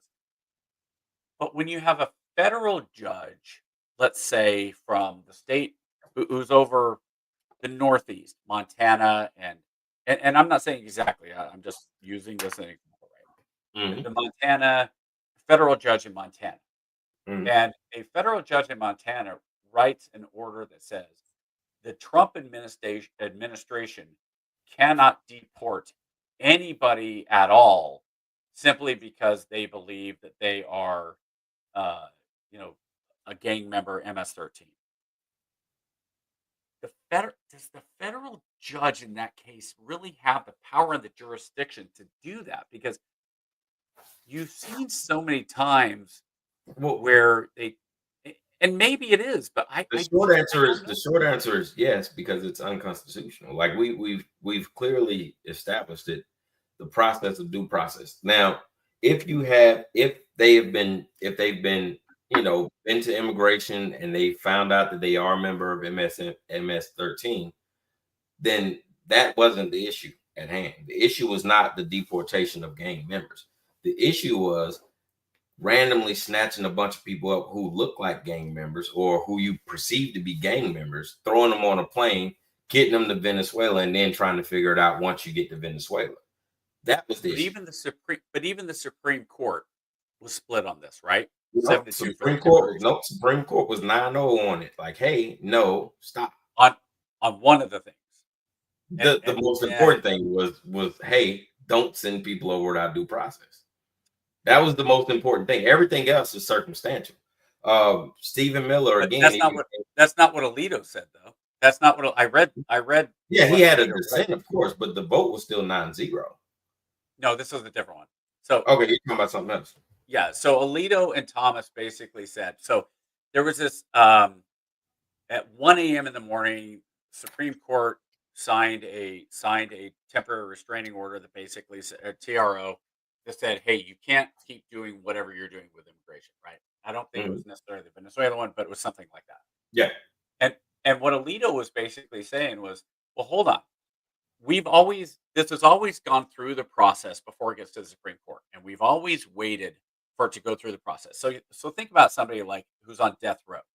I want to try to sit It down. it just doesn't get to the Supreme Court. Death row has to go through so many layers of the judge, the appellate judge, the federal, all that stuff, right? It goes all the Mhm. way up through like 15 different and 30 years before it gets to the Supreme Court.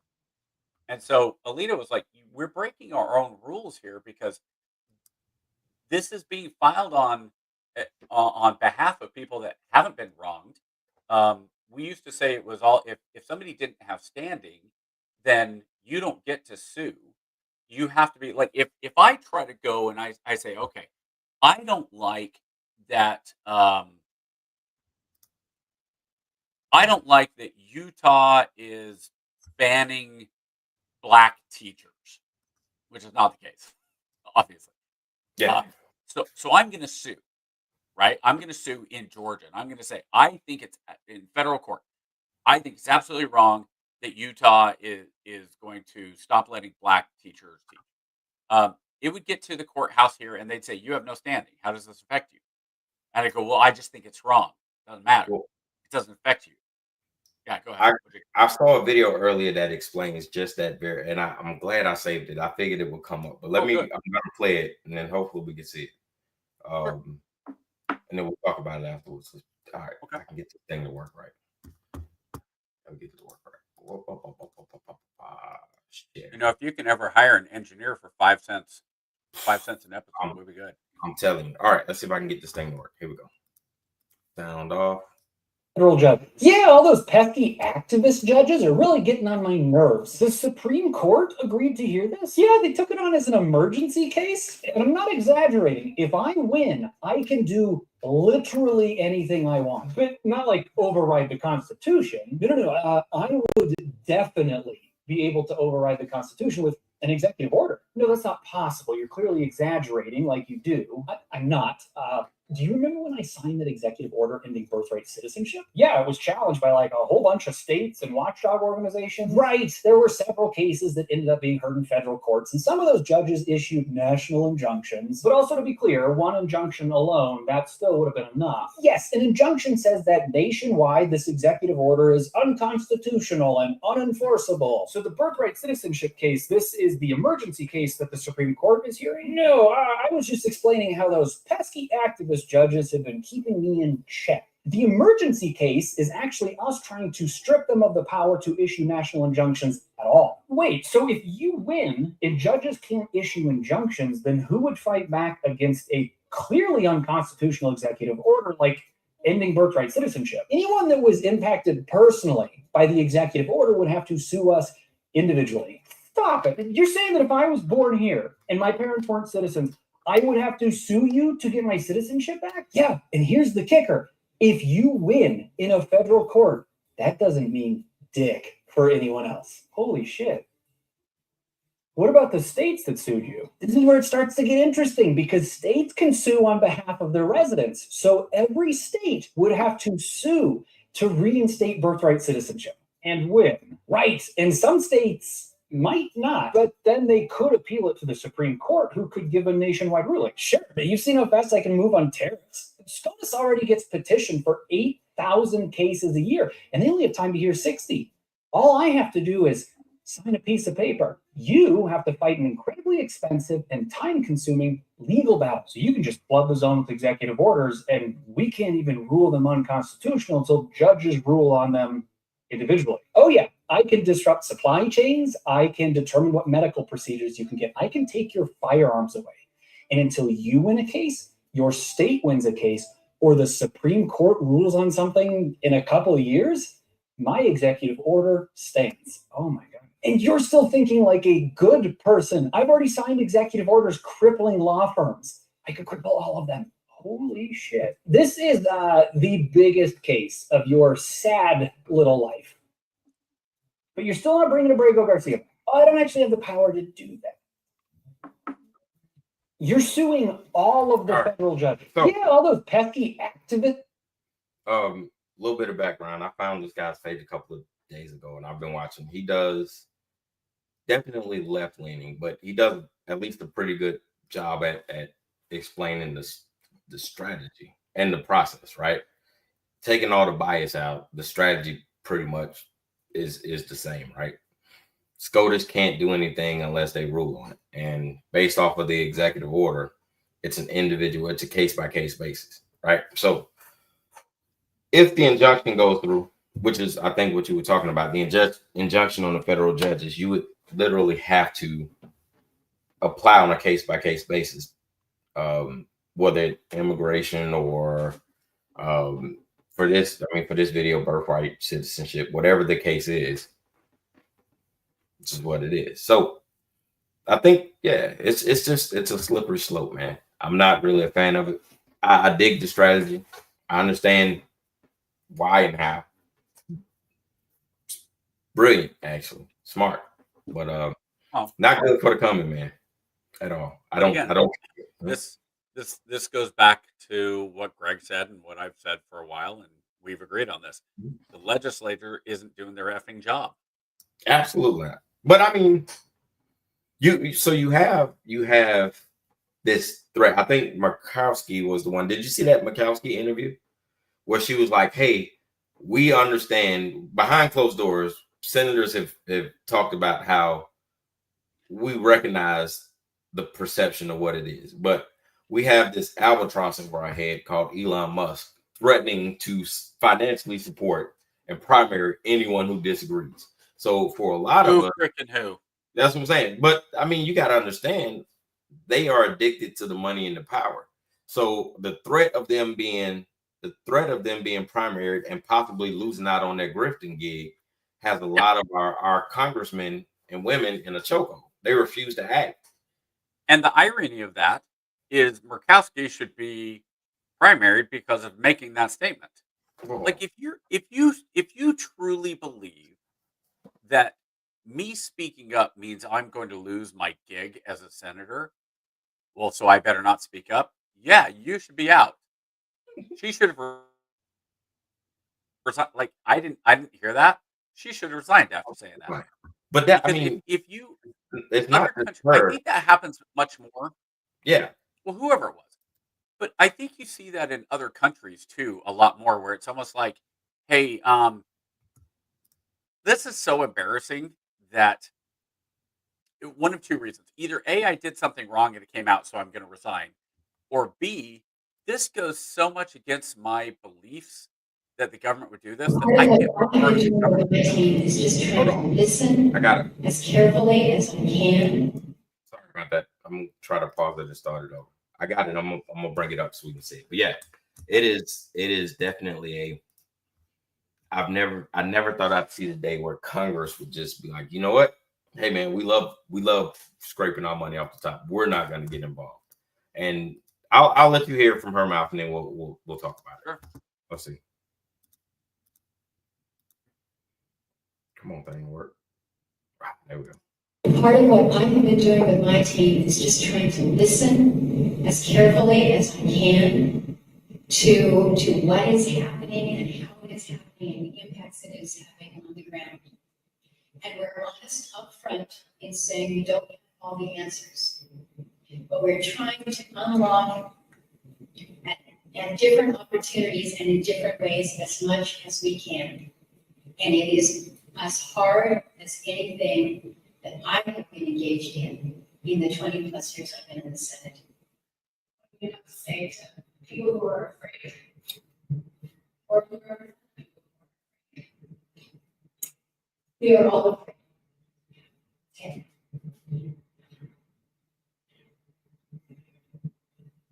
So I've stated.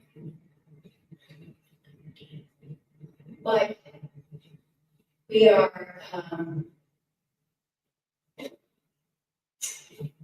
we're in a time and a place where I don't know, I certainly have not been here before.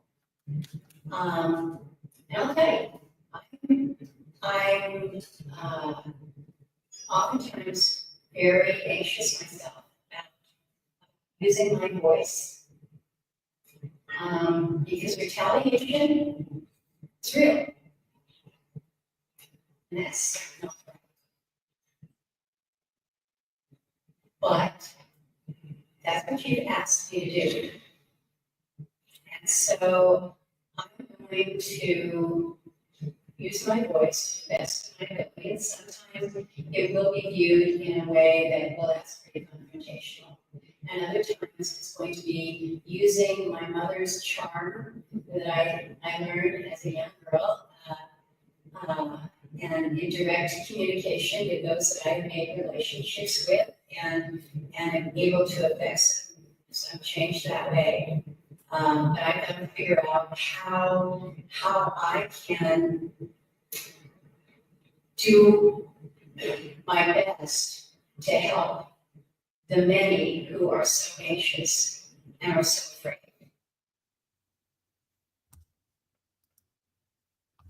Yep. Did she say somewhere else that the retaliation was from? I missed that, within her own party. Yeah. So that was only 2 minutes. I didn't want to play the whole. It was like I didn't want to hear the whole thing. 7.5 minutes. So they asked her to expand about it, and they said, well, you have a guy in the White House who's threatening to primary every Republican, and then behind closed doors we're able to have candid conversations, but it always comes back to, well, who's gonna say something, because what's lying on the other side of it. And she was like, it's a really difficult position to be in. And I'm like, that's your fucking job. Do your job. Exactly. Do your job. Like realistically, do your job. And you know what? If they want a primary, okay, so I look like this. One of two things is going to happen if she gets primary, right? Okay. Either the people are going to say, I appreciate that you stood up for us and you did what your job was. You showed integrity and you showed that you are a true leader. Or people are going to go, well, yeah, you deserve to be out, but let it be up to the people. Who cares if you're primary? Like, to me, that is an absolute spineless position. And don't get me wrong, it's just as bad by the Democrats. And not like the Democrats have a lot of steel backbones in their party either. But like again, if the whole thing is if you're in power to stay in power, you should get kicked out of power.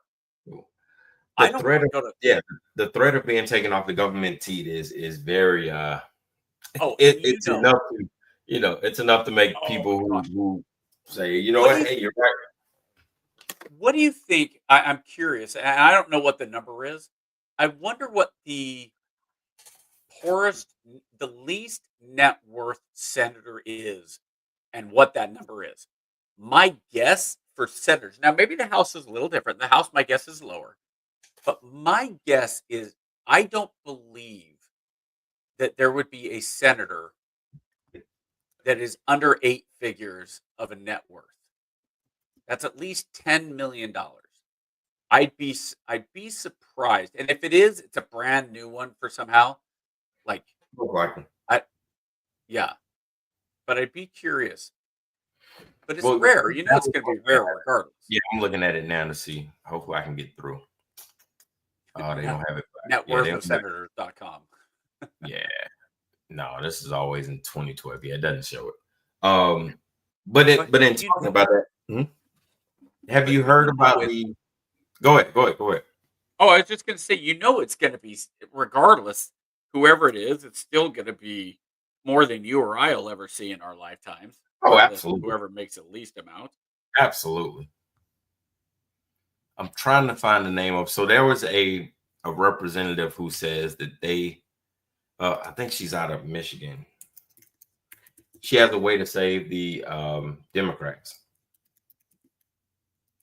Oh, really? Slotkin. Yeah, Slotkin. She's the so she made news this week about saying that she has a way of saving the Democratic Party, and the way to do it is to adopt the alpha energy of the Detroit Lions coach Dan Campbell, and to get away from the wokeness. And to get away from the wokeness, and I just first term senator, and I just I heard it and I listened to her, and then I realized that they are using it again.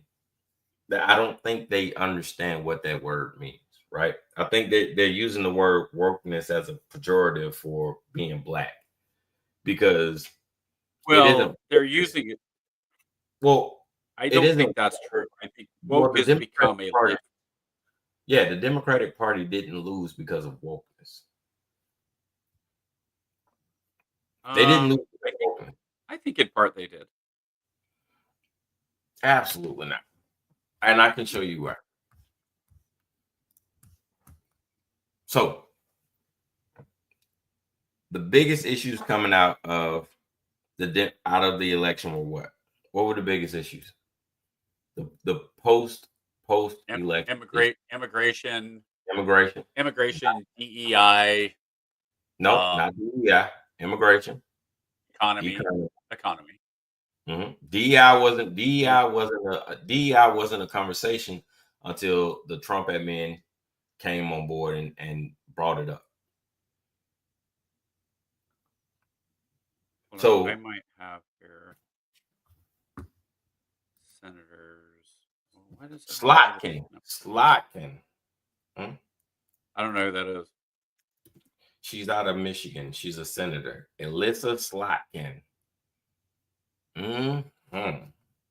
So the numbers that are showing Wikipedia list of current members of the United States Congress by wealth. This is on Wikipedia. Now they only have like 49 lists, and this is from House and Senate.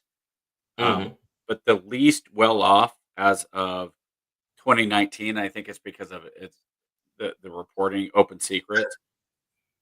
There's a Democratic House. The person with making the least amount of money, the net worth is 10.7 million. Oh man, how do you expect them to survive off of that? Well, this Wikipedia, and I know.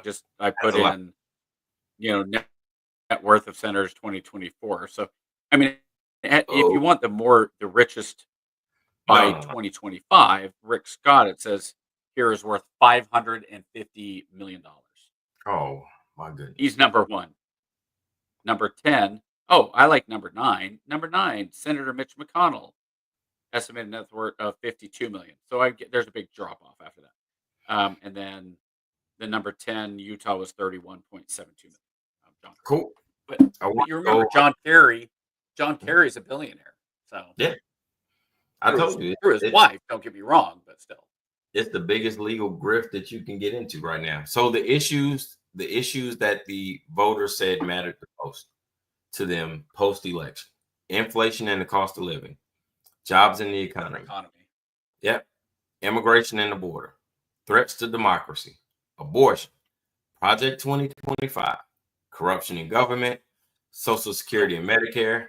Pause for a second. Yeah. Pause for a second. Okay. Yep. The first one was what? The first one was inflation and the cost of living. Okay, I'll say that's both parties. Second one? Yep. Jobs in the economy. Both parties. Next one? Immigration and the border. Republicans. Threats to democracy. Democrats. Abortion. Democrats. Project 2025. Democrats. Corruption in government. Probably both. Both. Security and Medicare. Social Security and Medicare. Probably both, just because it's older. It's older people. So they run both parties. So probably both. Supreme Court appointments. Red team. Probably red team. Yeah, I was going to say probably more Republican. Climate change and the environment. Democrat. National security and foreign policy. Republican. Healthcare. Probably both, but more leaning Democrat.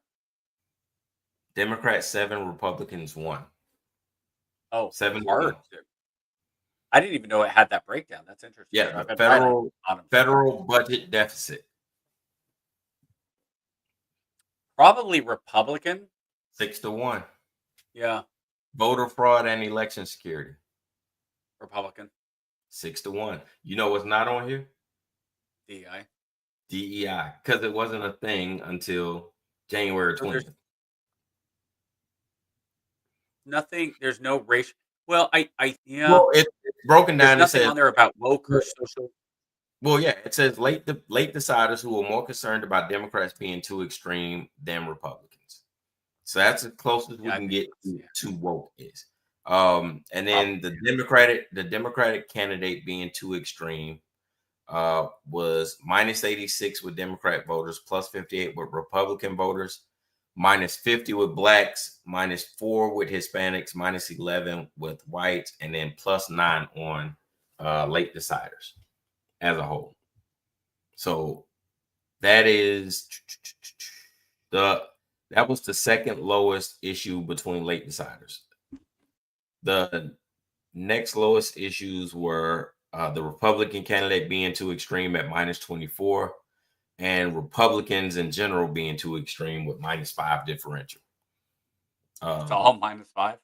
Yeah, and that's from navigating the battlefield, navigatorresearch.org. I'll post the link in there. But what I'm saying is, so yeah, DEI wasn't a thing until it was a thing. And then woke, like I said, woke, this pejorative of woke is now being used as everybody's too woke, everybody's too woke.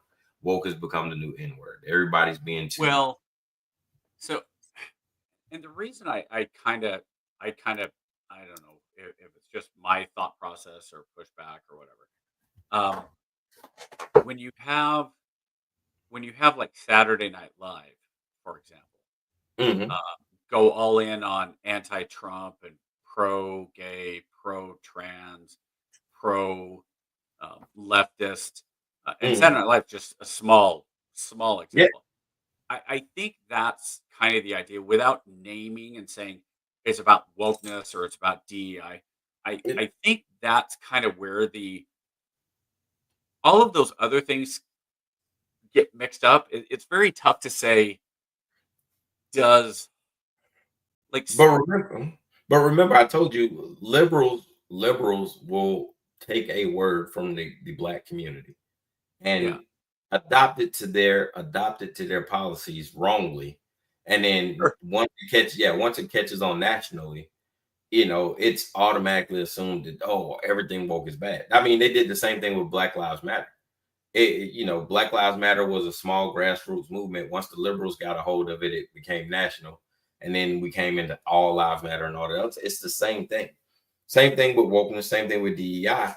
And what we found out, is 9 times out of 10, even though society tries to make it a black issue, it's not really a black issue, because most of the policies they believe are dominated or affected by black people generally aren't, because the Democrats didn't lose because of woke issue. 92% of black women voted for Democrats. 83% of black men voted for Democrats. It's not a black issue, but black people, once again, are always at the crux of blame, right? Oh, if we get away from trying to appeal to everybody, if we get away from trying to give everybody welfare and all this other stuff, then maybe we can get back to the middle.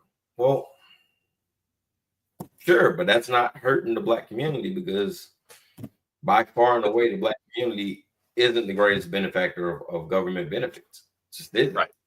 Well, and that, but again, you can also look at statistics, damn statistics, and statistics life. Even if you look at that, it's still not blacks. Right. Well, but it's when you twist the statistics, you can make perception Sure. reality. And so the thing about woke, though, now woke's been around for 5 to 8 years. No, woke has been in the No. Yeah. I'm not talking to the black community. I know the black community. Liberals came up in the 1960s. liberals have taken it over here in the last decade. And that's what I mean. So in the last 10 or less years, because language evolves, right? Yeah. And so woke, to me, I never once ever heard woke in terms of woke meant having anything to do with the black community. Like, I didn't know that's what it meant. So liberal woke 8 years. Perfect. Yeah, exactly. And that's kind of my point, is that when you're talking about woke now, because you go back far enough and you can see the changes in how things are set. Like, it used to be that when you talk about controlling, like, abortion, it was pro rights. Oh, it's pro rights. We're not pro abortion, we're pro rights. Yeah. And that's why, pro life. And then the Democrats went, oh no, ours sounds bad. You guys are just pro birth. You're not actually pro life, because if you're pro life.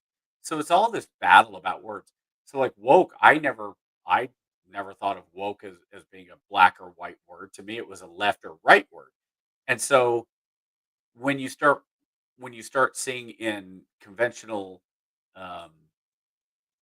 verbiage, especially like that said in the last 8 years, wokeness, it didn't have anything to do with race. Now DEI, DEI has always been shown as race, even though you and I have both seen that it was actually white women that got more advantage from DEI than anybody else.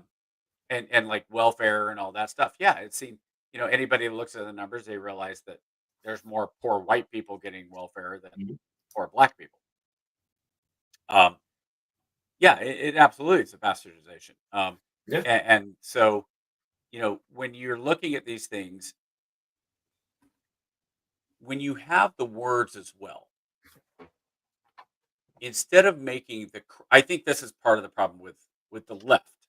The right, not so much, because the right don't really care. The right just says what we think common sense is, right? There's kind of that, you know what I mean? I'm not trying to make that sound dumb, but the right's kind of like, conservatives are kind of like, this is, and for all, I don't even want to say conservatives. I want to say the right, because we have to be clear that there's two separate branches, right? There's conservatives, and then there's the right wing, which is our video just died. Okay, no, you bet. Yeah, so are you? Yeah, I must have been my side. So I think when it comes to the Republicans and the right are better at using simple words and simple phrases like MAGA. Oh, we know. I mean, We know. Great again, right? We know as the black community, they love to stick to simple words and try to use them. Yeah. Oh, sure. And, We're and well aware. the left, because the left, especially in academia, is we're going to start talking about what it really means to be an American. What does it really mean to be somebody of African descent in America? And I, as an intellectual on the left, I'm going to tell you all what it means to be an African American in this country. Instead of Sure. going, hey, KJ, what's it like to be an American? Like Yeah. on the right, it's, hey, what do you think, dude? Like I think most white conservatives are more like, dude, I don't know what it's like to be a black person in America. How would I know that? But you have this pretending on the left, and we've talked about this, Malcolm Yeah. X, of there's nothing worse than a liberal, Totally. Yeah. a white I liberal totally- trying to say, yeah, the allies. I'm your ally. So- Yeah. I know what Yeah. you're going through. No, the fuck you don't. Yeah. No. Well, and that's what kind of drove me bonkers over the last few years is I'm post-racial. I don't see race. What? Like seriously?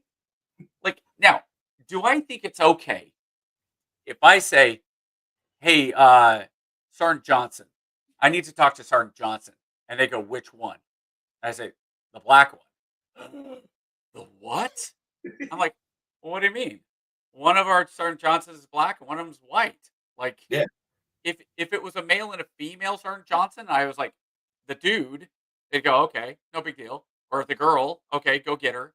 But if it was Right. black or white, it'd be like, oh, you can't say that. I'm like, How dare why you? not? Like, I need Smith. Which one? The redhead. Okay, I'll go get him. But the funny thing is, if it's like, hey, I need Smith. Which one? The redhead or the black hair? It's like, you mean the black guy? Like black hair? What? But you get this pushback that is just so stupid. Yeah. Yeah. Oh, for sure. Well, that. Let alone the stigma of sounding white and being the sellout. We talk Glory. We can go back to one of my favorite movies, Glory. Hey, Snowflake. Denzel Washington going off. It doesn't matter if you walk white, you talk white, you ain't never gonna be white. Oh, you don't like that, do you? You don't like that. You want to hunt me? And but in the black community, you had the paper bag test, right? Yeah. You do. If you're lighter skinned than this, oh, you're good to go. If you're darker, I don't want you in my house. You're not marrying my daughter. Well, So- that wasn't that was an adoption into the black community based off of what was culturally accepted, Oh, that would- post I just knew it post existed. reconstruction. Yeah, post reconstruction, right? So it was like, hey, all right, we can be around you, but you gotta be a certain complexion. Like the darkies, guys who look like me didn't stand a chance, right? But they kind of got away from that 1% nigger blood thing and got into a more. Oh, that was the white people saying if you're lighter than a paper bag, you're good to go. And black people I just, missed it. no, Okay. yeah, no. Black people just adopted it as a way of acceptance because, again, it was that mindset of the closer we can assimilate to whiteness, we will. But that'll take us into a whole different episode that we really don't have time in. The assimilation of whiteness and why some races are able to get ahead and why black people just tend to lag behind despite everything. But all right, we got final thought then. Final thought. To go with what we're going on, there was a Japanese individual who sued to be claiming whiteness in the late 19th century. This he lost, but he was whiter than I am. So racial, it's not really about race. It's about where you come from. So even today, that's probably true to some degree. Like honestly, my one of my best friends married an first generation African girl, and she's great. I wouldn't have a problem if I was ever going to date somebody who was now I'm married, but if I was going to date somebody who was black, that's gonna get you in trouble, bitch. no. I was just going to say if I was going to marry somebody, if I was going to date somebody who was black and they were from Africa, I'd have no problem with that. I love African people. African American people have the stigma, and you even have that from people from Africa. Go, yeah, this is tough. You know, like I don't want to be associated with the people that were born here because we can definitely get into the disassociation of Africans with African Americans, and man, I mean, we can just it's just way too much. Our final thought is, we have guests lined up for the next 3 months. Please tune in. Please stay attentive to the notes. We'll see you guys same bat time, same bat channel. Lance, we are out of here. Gotta go. I'm out. Gee, Ray, what do you want to do tonight? The same thing we do every night, Pinky. Try to take over the world. All right, let's get into it. Try to take over the world. Try to take over the world. And greatest chaplain in the world, Mr. Try Lance to O'Neill. take over the world.